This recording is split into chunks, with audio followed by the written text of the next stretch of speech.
안녕하세요. 안녕하세요. 자, 오늘 첫 번째 수업이죠. 지금 어제 그제 이틀간 먼저 수업 시작하셨죠. 그래서 전체적으로 분위기를 아셨겠지만은 간단하게 그냥 저는 첫 번째 수업이니까 제가 다시 한번 언급을 하면은, 그러니까 우리 시험이 이번에 42회예요.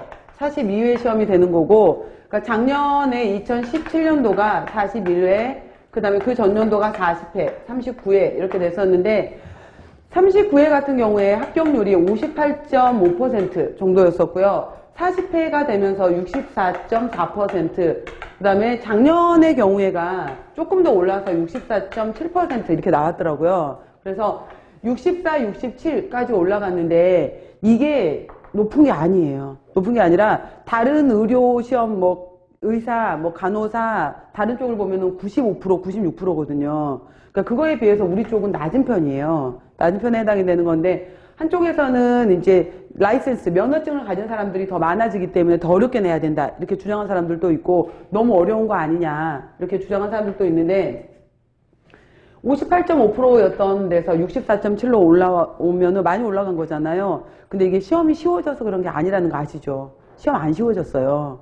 시험은 그냥 그대로 어려워요. 그리고 이제 올해가 42회가 되는 건데 여기 39회에 해당이 되던 해 같은 경우에 여기는 이제 특히 2017년도 작년 시험 같은 경우에가 그러니까 작년에 2017년도 1월에 40회도 있었고 2017년도 12월에 41회도 있었던 거죠. 2회 같이. 그래서 작년부터 이제 시험이 12월 달로 넘어왔거든요. 12월 달로 넘어왔는데 그러다 보니까 재학생들 같은 경우에는 더 힘들어진 게 12월에 첫 주차, 두 주차, 11월 말에 또 위생사 시험 있잖아요. 재학생들 같은 경우에는 11월 말에 위생사 시험 들어가서 이거 합격해놔야 되는데 또 12월 달에는 학교 자체 또 왜 점수도 중요하잖아요. 그래서 기말고사도 있는데 그 끝나자마자 작년 같은 경우에 12월 23일에 바로 또 시험이 있었던 거예요. 그래서 물론 이제 준비를 열심히 해놨으면 상관없는데 11월에 위생사에 12월에 영양사에 막 굉장히 부담스러웠기도 했던 때였거든요.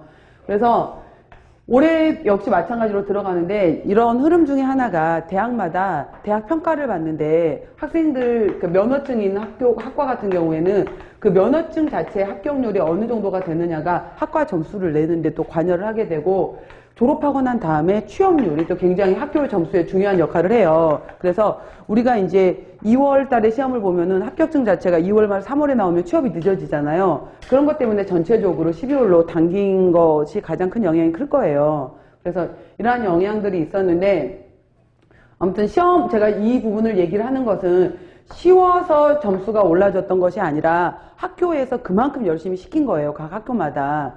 여름방학부터 특강 들어가서 사실 이제 일부 학교들 같은 경우에는 마지막 학기 같은 경우에는 커리큘럼에서 영양사 시험 위주로 다 돌려버리거든요. 그러니까 미리 준비시켜서 합격률이 높아졌던 거지 시험 자체는 어려워요. 그리고 이때 이제 39회까지는 과목이 9과목이었어요.